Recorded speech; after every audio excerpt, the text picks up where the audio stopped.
Assalamualaikum warahmatullahi wabarakatuh.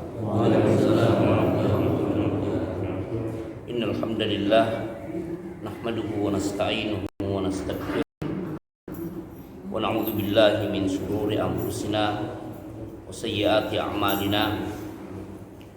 May yahdihillahu fala mudilla lahu wa may yudlil fala hadiya lahu. Wa asyhadu an la ilaha illallah wahdahu la syarika lahu wa asyhadu anna Muhammadan abduhu wa rasuluh. Amma ba'd. Jemaah ta'lim Majelis Ta'lim Al-Muqarrabin, kita lanjutkan pembacaan kitab Al-Adabul Mufrad dengan nomor hadis 577. Ini seputar kambing dan kambing dan unta, Pak ya. Silakan.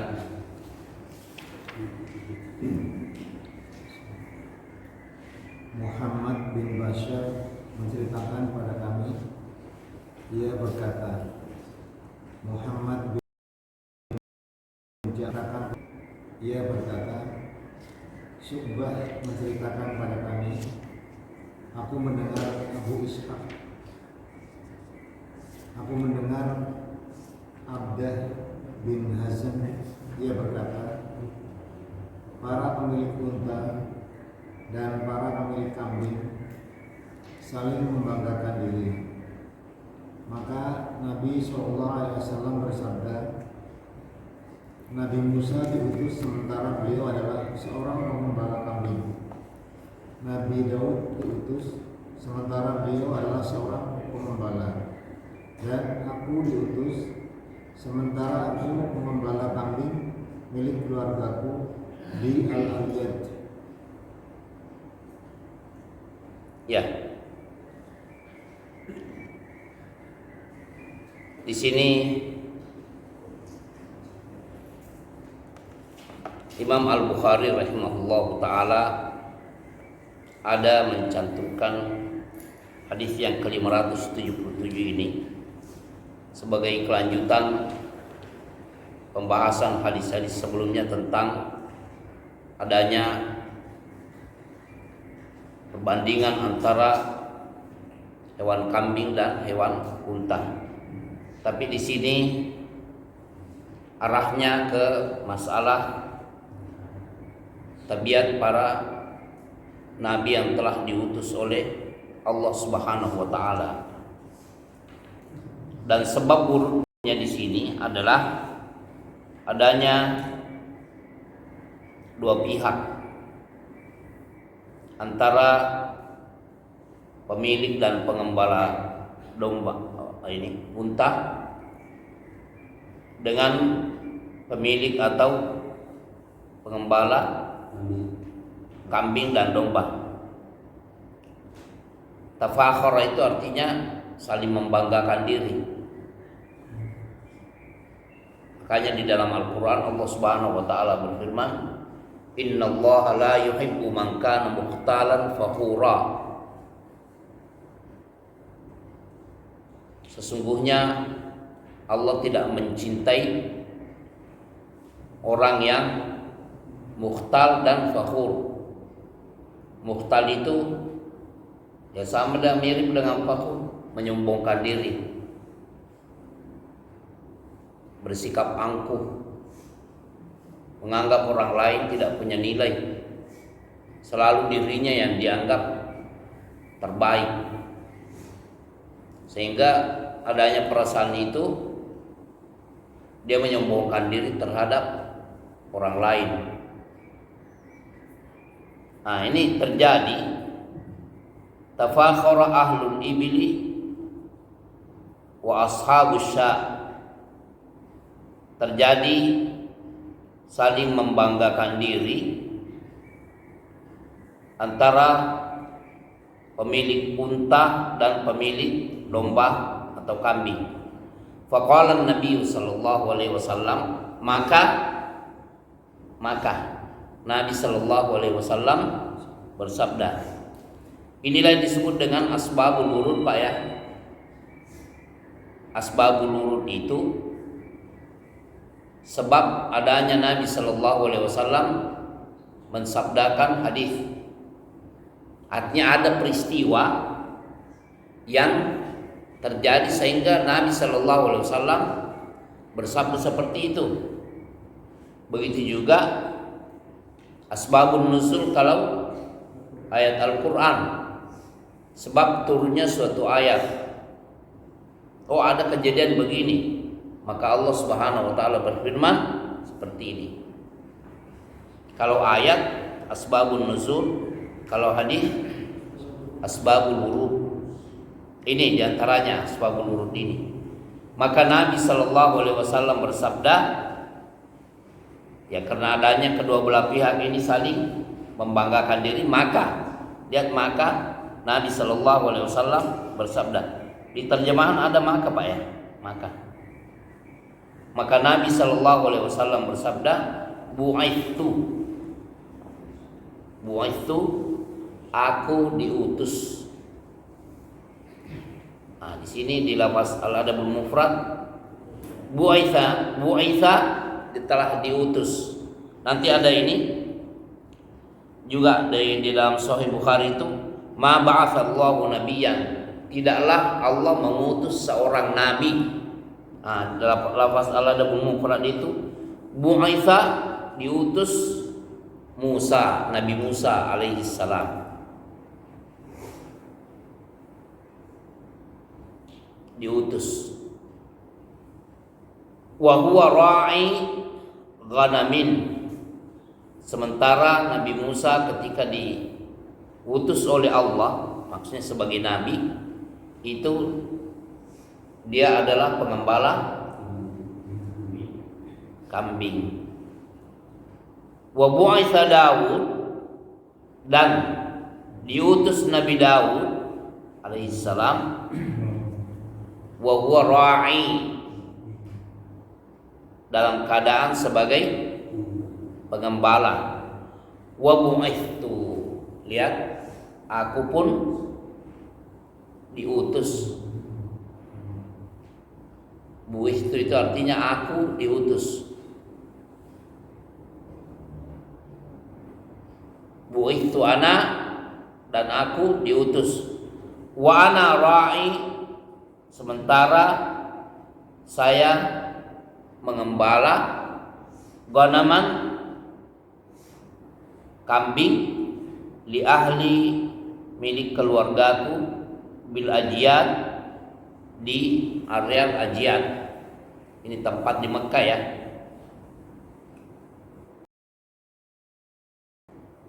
Nah, jemaah sekalian, ada apa di sini?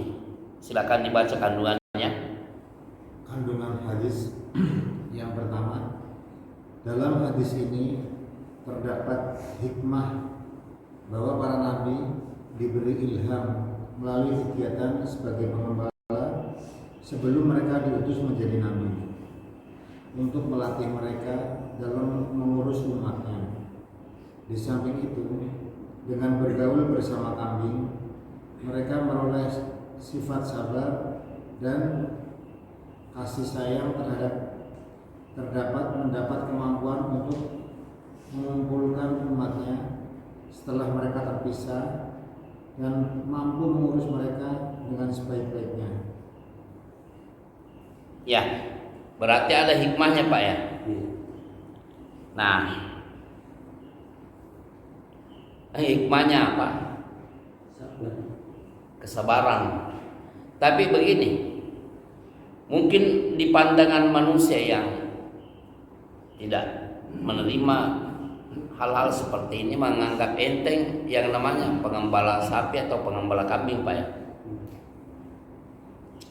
Apa sih kesannya kalau orang sebagai pengembala Pak? Apalagi kalau yang digembalakan itu milik orangnya, ya Pak ya. Yang digembalakan itu bukan milik pribadi tapi milik orang lain. Kesannya apa? Orang rendahan.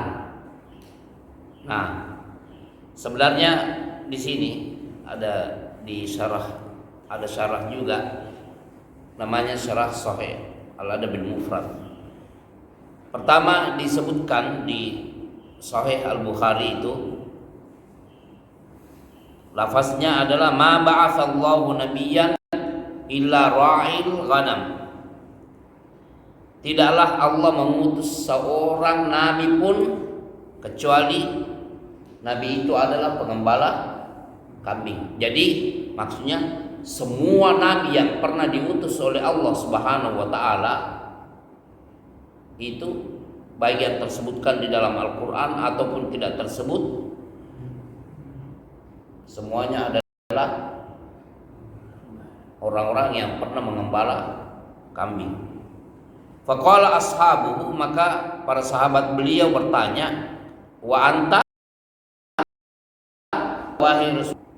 Faqala, maka beliau sallallahu alaihi wasallam menjawab, na'am, ya, kuntu ar'aha ala qararin, aku pernah mengembala kambing untuk gaji sekian qirat li ahli Makkah, milik penduduk Makkah. Ya, ini qirat itu qararit, penyebutan mata uang dinar atau dirham. Ya, disebutkan di sini qala ulama menyebutkan al hikmatu fi ilhamil anbiya'i min ra'il ghanam qabla nubuwah. Hikmah yang terdapat pada pengutusan Allah terhadap para nabi di kalangan orang-orang yang mengembala kambing, an yahsulalahum tamarrun bi ra'iha ala ma yukallifunahu minal qiyami bi amri ummatihim, yaitu supaya mereka atau ini mendapatkan pelatihan dalam selama mengembalakan dan memperhatikan kambing-kambing ini sebagai tambahan akan kewajiban yang dibebankan kepada mereka di dalam mengutus atau mengurus dan memperhatikan dan mengajarkan umat mereka. Ya beda Pak ya. Kalau orang biasanya kerjanya duduk-duduk saja, tiba-tiba dikasih apa? Tanggung jawab. Dia akan kerjakan dengan giat atau ini bermalas-malasan. Iya. Nah, katakan wali anna fi mukhalatatiha ma yahsul lahumul hilmu wasyafaqah. Karena mereka ini ketika bergaruk dengan domba-domba atau kambing-kambing itu, mereka akan mendapatkan sifat apa? Lembut dan penyayang. Yang berbeda kalau unta dengan apa? Sapi. Orang sampai membuat apa namanya Pak? Kalau rotan kemudian ada ekor talinya begini, apa namanya nih? Siap. Cambuk ya. Kalau kambing tidak butuh begini Pak, cuma butuh begini. Nah itu pun kalau memiliki anjing yang terlatih tinggal. Nah, jadi ada sifat lembut di sini. Li'annahum idza sabaru ala ra'yiha, karena para pengembala kambing itu kalau mereka sudah bersabar di dalam mengembalainya, wa jam'iha ba'da fil mar'ah, dan sudah berhasil menghalau dan mengumpulkan setelah bercerai-berai. Kan kalau makan itu berpisah-pisah Pak ya. Nah, wa naqliha min masrahin ila masrah, dan juga memindahkan sekelompok kambing dan domba ini menuju ke tempat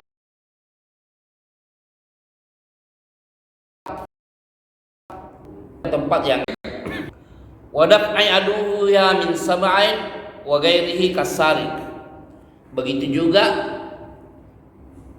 menjaga keamanan kambing-kambing ini terhadap binatang buas dan juga selainnya seperti maling. Tahu binatang buas yang bisa menerkam ini apa Pak? Ya, yang paling masyhur serigala ya. Serigala itu apa sih Pak? Anjing liar ya. Anjing hutan. Kemudian ular juga bisa Pak. Ular bisa makan kambing. Ya, itu atau orang yang surat di sana itu ular sawah yang sebesar paha, yang panjangnya 8 meter.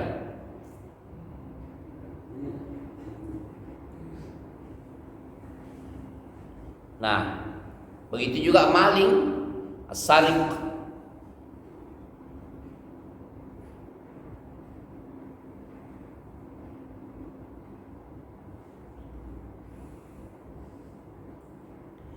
Wa alimu ikhtilaf tiba'iha wa shiddati tafarruqiha ma'a dha'fiha wa ihtiyajiha ila al-mu'ahadah. Dan mereka para pengembala ini terlatih dengan mengetahui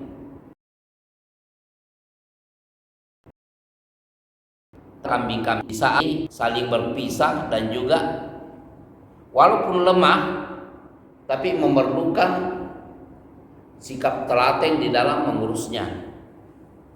Nah, makanya disebutkan alqau min dzalika sabr, alifu min dzalika sabr ala ummah.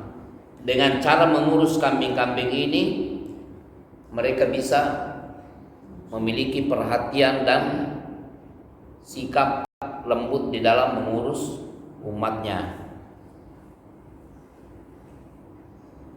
Wa arafu ikhtilaf atau tibaiha, dan mereka leluasa mengetahui perbedaan-perbedaan tabiat karakter yang ada pada umatnya, wa tafawuti uquliha, dan adanya tingkat perbedaan pola pikir mereka, cara berpikir mereka.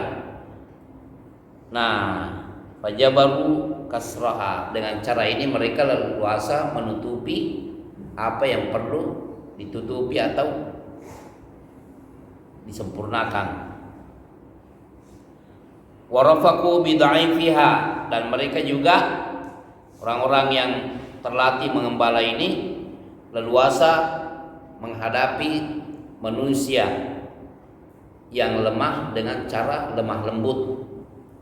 Wa ahsanu at-ta'ahud laha, dan mereka memperbaiki cara hidup bersama mereka.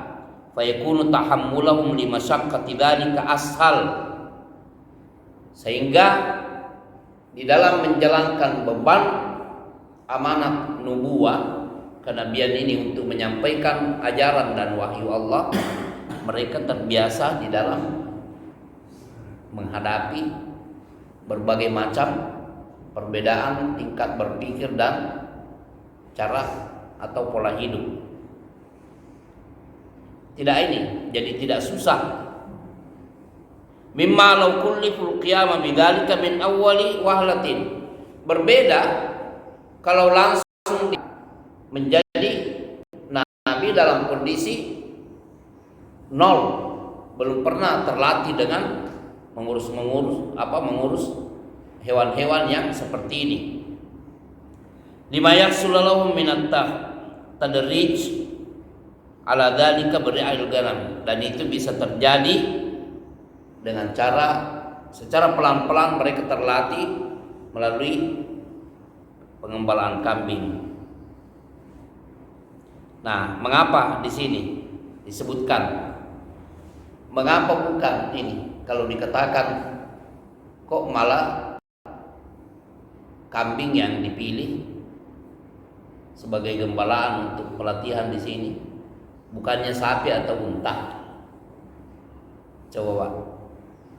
Nah, dikatakan wa khussatil ghanamu bidzalika likauniha adhaf min ghairiha. Kambing atau domba dikhususkan dalam hal ini, dalam riwayat ini, karena kambing itu kondisinya lebih lemah dibanding hewan yang lainnya. Benar Pak ya?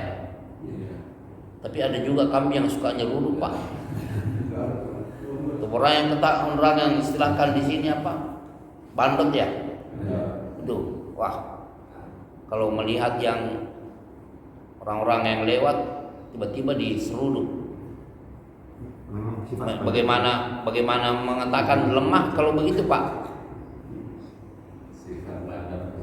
Ya? Ya, tapi kambing juga kan?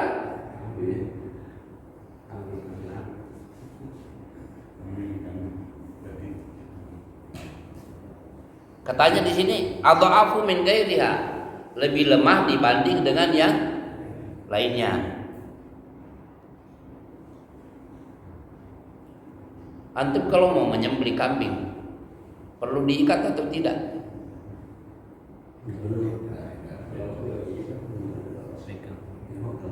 Ya.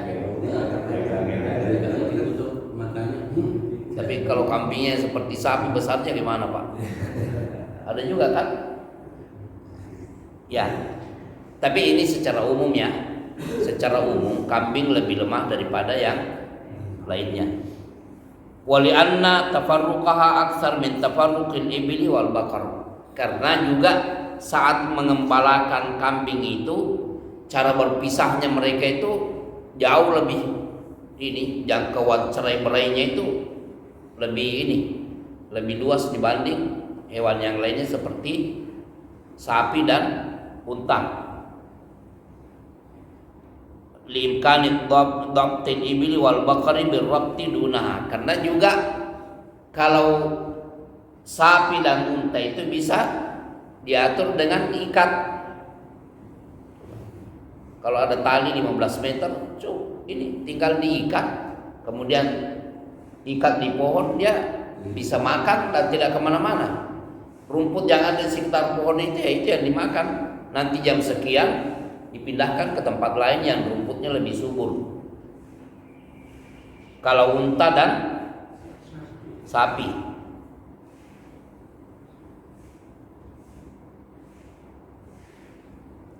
Disebutkan di sini wa ma'aktsariyati tafarruqiha fa hiya asra'un qiyadan min ghairiha. Walaupun begitu liarnya di dalam berpisah kambing ini ketika digembalakan, cuma secara umum lebih cepat dan lebih mudah ditundukkan untuk berkumpul kembali. Itu. Di sini disebutkan wa fi dzikrin Nabi sallallahu alaihi wasallam lidzalika, adanya Nabi sallallahu alaihi wasallam menyebutkan mensabdakan hal ini ba'da an ulima kaunihi akramal khalq ala Allah, dalam waktu yang bersamaan bahwa diketahui beliau sallallahu alaihi wasallam adalah makhluk yang paling mulia di sisi Allah. Beliau menyebutkan adanya beliau sebagai pengembala, padahal diketahui bahwa beliau adalah manusia atau makhluk yang paling mulia di sisi Allah. Maka alaihi min azimit tawadhu'i li rabbih. Diketahui kemuliaan itu dengan adanya beliau bersifat tawadu, memiliki sifat tawadu yang begitu agung kepada Allah alaihi ala ikhwanihi minal anbiya. Begitu juga sikap tawadu beliau dalam menyebutkan sifat dan kondisi saudara-saudaranya, saudara-saudara beliau di kalangan para nabi sebagai pengembala. Ini beliau sebutkan, padahal diketahui bahwa beliau adalah manusia yang paling mulia di sisi Allah Subhanahu wa taala. Ya, seperti yang kami sebutkan tadi, di dalam pandangan manusia biasa itu pengembala adalah orang yang tapi ternyata beliau menyalahi prinsip tersebut. Nah, ketika para pengembala atau pemilik ya, pemilik unta dan pemilik kambing saling membanggakan diri itu, beliau bersabda seperti itu. Ya kelihatannya pengembala kambing orang yang ya kondisinya seperti itu, tapi Nabi Shallallahu Alaihi Wasallam ada menyebutkan seperti itu, bahwa kami para nabi itu semuanya pengembala. Nilainya Pak, orang kalau tidak pernah hidup susah, ya ketelatenannya juga kurang. Hidup ini harus kita biasakan dengan pelatihan. Makanya antum lihat betapa Nabi Shallallahu Alaihi Wasallam memuja dalam keadaan dingin. Coba ya, musim dingin, azan dikumandangkan di masjid. Apa tabiat manusia kalau waktu-waktu seperti itu, Pak?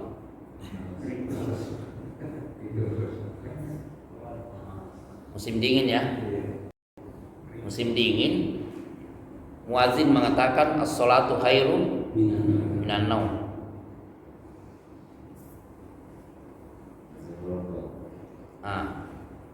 Itulah Nabi Shallallahu Alaihi Wasallam mengatakan berwudu dalam kondisi seperti ini, fadzalikumur ribat. Itu jihad itu yang seperti itu. Antum melihat sendiri kalau sholat subuh, mana lebih banyak kalau sholat subuh dibanding sholat id? Padahal sama-sama kan pagi ya Pak ya. Lebih banyak mana Pak? Ya?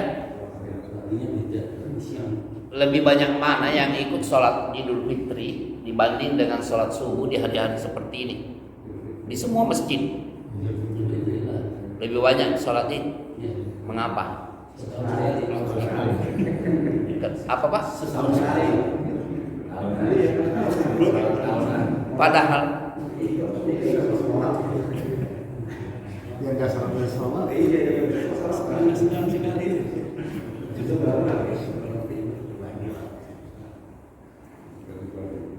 yang nggak sholat aja beli emas. mau obat sepatunya Begini Pak, padahal kita lihat hukumnya ya. Sebenarnya hukum sholat id itu apa sih? Ya memang ada perbedaan di kalangan ulama fikih Ahlussunnah antara yang mengatakan sunnah muakkadah ya, sunnah yang ditekankan, dan juga ada yang mengatakan wajib. Katanya karena Nabi tidak pernah meninggalkan, bahkan menyuruh para wanita yang haid pun disuruh keluar, bukan untuk sholat tapi untuk ziar. Yang ketiga, yang pertama Nabi Shallallahu Alaihi Wasallam tidak pernah meninggalkan.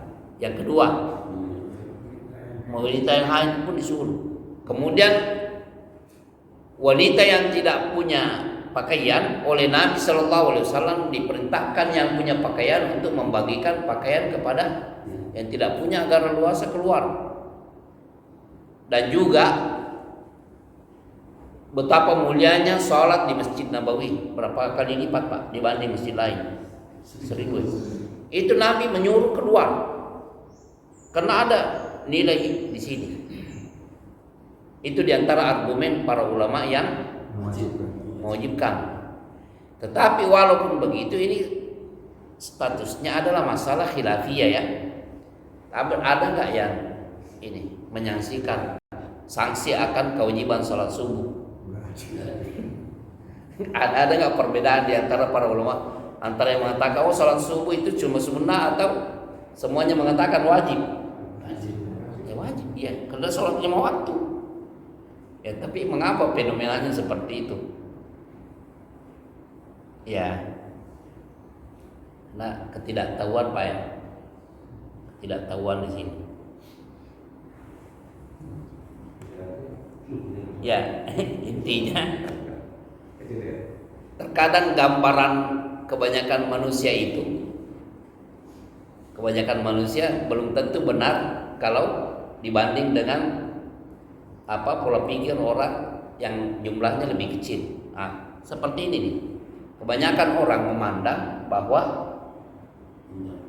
pengembala itu ya hidupnya rendahan.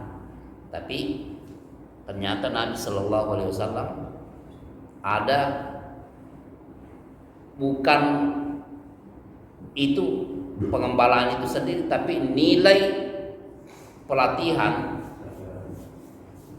ya dan kesabaran yang didapatkan di dalam kebiasaan mengembala itu yang menjadi titik hikmah adanya para nabi salawatullahi wassalamu alaihi itu diutus dalam keadaan mereka sebagai pengembala. Ada artinya mereka dan keuletan yang mereka dapatkan dari mengembala ini akan terterapkan ketika mengurus umatnya. Makanya antum melihat Nabi Shallallahu Alaihi Wasallam, semua kabilah bisa beliau ini kan bisa diajak dan diajar akur jadinya. Begitu juga logat mereka. Begitu juga coba kalau kita ya maaf kalau kita sebagai orang yang mengaku ingin kebaikan, kalau datang kepada kita orang yang mengatakan, Pak, saya minta izin untuk merampok. Apa yang antum katakan kepada orang yang minta izin merampok begini? Mungkin kalau di tangan kita adanya atau ini kita lempar ya. Oke. Tapi Nabi Shallallahu Alaihi Wasallam datang kepada beliau seorang meminta izin untuk berzina. Apakah beliau langsung memukul? Tidak. Kalau perbuatan itu dilakukan kepada ibumu, mau atau tidak? Tidak. Kepada putrimu mau? Kepada bibimu? Kepada saudarimu? Tidak. Ya orang lain pun begitu. Lihat. Bukan dengan apa? Pukulan. Orang Badui masuk ke dalam masjid, beliau dan sahabat lain ada di masjid. Tiba-tiba kencing di dalam masjid. Para sahabat sudah bergerak untuk menghakimi, tapi beliau melarang. Beliau bersabda, biarkan dia memuaskan untuk mengeluarkan apa yang dia ingin keluarkan. Lalu setelah orang itu kencing, Nabi Shallallahu Alaihi Wasallam memerintahkan untuk menyiram bekas kencingnya. Dan bahkan beliau di riwayat lain itu menyebutkan, Inna bu'ithna muyassirin la mu'assirin. Kami para nabi itu diutus untuk memudahkan manusia, bukan untuk mempersulit. Jadi para sahabat apa? Sudah. Saat diracuni oleh seorang wanita Yahudi di Khaybar, dan sudah ketahuan dan diakui oleh wanita Yahudi itu, para sahabat meminta untuk memenggal. Tapi Nabi Shallallahu Alaihi Wasallam melarang. Nah, ini menunjukkan adanya ketelatenan itu dari hal-hal yang seperti ini. Makanya ketika para orang-orang musyrik Quraisy itu meminta, mengapa Allah Subhanahu wa taala tidak mengutus orang yang terkenal dengan kekayaan dan kedudukannya dari penduduk di antara dua bukit ini. Maksudnya harus yang diutus itu jangan pengembala kambing. Allah Subhanahu wa taala menjawab, ahum yaqsimuna rahmat rabbik. Apakah orang-orang musyrik itu yang ini mengatur rahmat Allah? Nahnu qasamna bainahum ma'isyatahum fil hayatid dunya. Kami, Allah yang menentukan dan membagi kehidupan manusia itu. Maksudnya kalau Allah mengutus seseorang dari siapa yang Allah kehendaki, ya Allah yang maha mengetahui kemaslahatan mereka. Bukan kemaslahatan menurut otak manusia, bahwa yang diutus sebagai nabi itu adalah orang yang terkenal dengan kedudukannya, hartanya banyak, kemudian orangnya dianggap hebat dan lain-lainnya. Bukan. Tapi Allah mengutus orang yang Allah kehendaki dan Allah maha mengetahui ketepatan risalahnya itu ke Allah. Allahu a'lamu min haitsu yaj'alu risalatahu. Allah yang lebih mengetahui di mana risalahnya, wahyunya itu lebih tepat untuk diturunkan.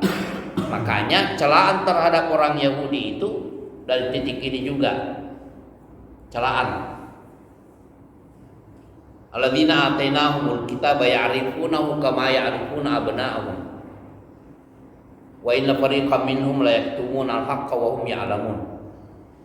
Mereka orang-orang yang sudah diberi kitab itu mengenal Nabi Muhammad seperti halnya mengenal anak-anak mereka sendiri. Tahu kalau inilah nabi yang paling terakhir. Ciri-cirinya komplit pada diri Nabi Muhammad sallallahu alaihi wasallam. Wa inna fariqam minhum la yaktumuna al-haqqa wa hum ya'lamun. Dan sungguh benar-benar sekelompok di kalangan mereka itu benar-benar menyembunyikan kebenaran padahal mereka tahu mereka celaan. Nah, inilah kejujuran yang memang ada juga yang mengaku tapi pura-pura apa? Lain di mulut, lain orang munafik jadinya. Pura-pura beriman tapi hatinya tidak terima.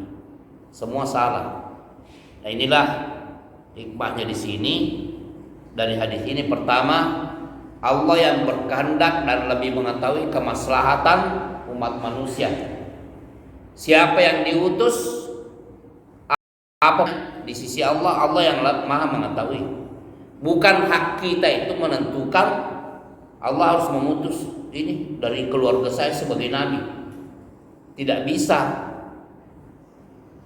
Yang kedua, yang dituntut dari kita itu jangan melihat latar belakang siapa yang diutus oleh Allah, tapi kita hanya dituntut untuk wa atiullaha wa rasulahu. Taati Allah dan utusannya. Ya. Demikian. Hanya Pak. Iya, Pak. Ini asal hurufnya untuk hadis tersebut. Kalau yang di atas itu kan cerita tentang kemuliaan punya kambing dan punya unta. Kalau yang di bawah ini kan kemuliaan penggembala. Ya. Gimana ini?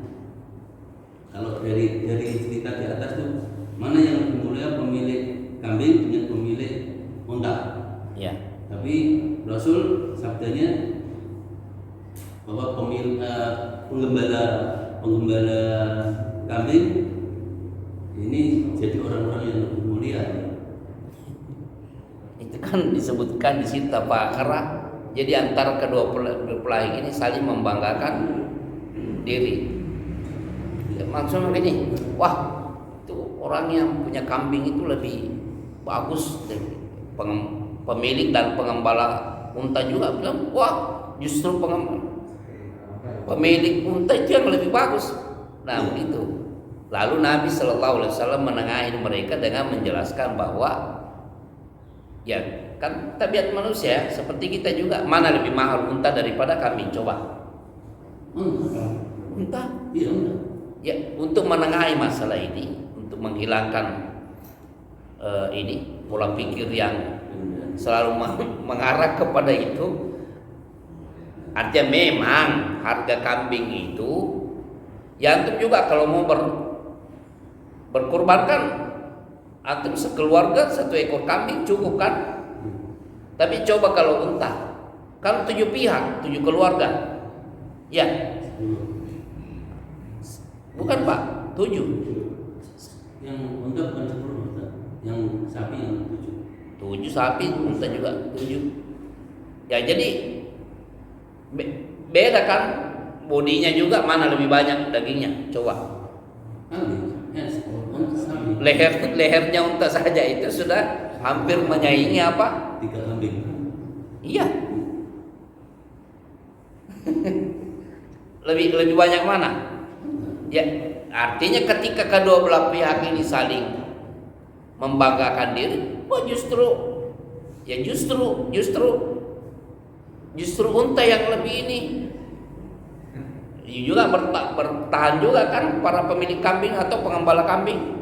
Nah, ditengahi oleh beliau bahwa walaupun kelihatannya kambing itu kelihatannya sedikit, tapi pada dasarnya kami para nabi itu diutus dan sudah mengembala kambing. Ya, nilai bukan meremehkan nilai dagingnya, ya tentu lebih banyak kan.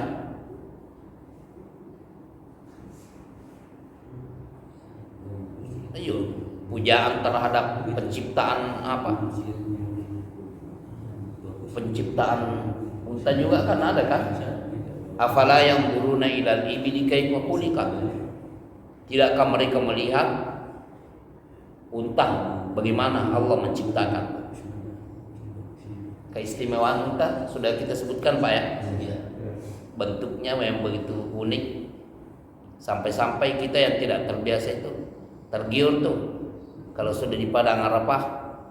Senangnya yang tidak punya nyawang saja berangan-angan naik di unta, baru dipoto kembali ke negeri. Lihat nih, saya naik unta nih, padahal dia cuma diam di situ ya, karena keindahannya bentuknya ya. Begini nih Pak, mampu mendeteksi jarak jauh dan bisa membawa beban yang berat, dan hewan yang bisa menginjak pasir tanpa ya, artinya tidak masuk. Coba kalau sapi lewat di pasir lelah kan, tapi unta memang Allah ciptakan ininya, kakinya itu cocok dengan pasir, tidak mesti tenggelam walaupun berat. Juga saya lihat sendiri, ada Pak Yasri, kami ke Taif itu sama Pak Yasri itu, sambil melihat-lihat unta kan, dan ini di perkebunan itu ada pohon berduri ya, pokoknya durinya itu sebegini, kita mau ambil saja ini susah, tapi unta dikunyah. Artinya ada cara mengunyahnya itu yang bisa mengurai antara duri dengan daunnya, tidak berdarah. Kelebihan. Tapi coba kalau sapi, wah, atau kambing tidak bisa, unta bisa langsung saya yakin gajah juga tidak bisa kalau andaikan ada gajah di situ, karena durinya sebesar ini, panjang ini, dan kita mau mengambil daunnya satu saja penuh dengan hati-hati karena di mana-mana durinya. Tapi kalau unta bisa. Nah, ini benar firman Allah Subhanahu wa taala, afala yanzuruna ilal ibili kaifa khuliqat. Dan antum perlu ketahui, telah sah Nabi Shallallahu Alaihi Wasallam menyuruh sekelompok orang Uraniyin untuk berobat dengan meminum apa?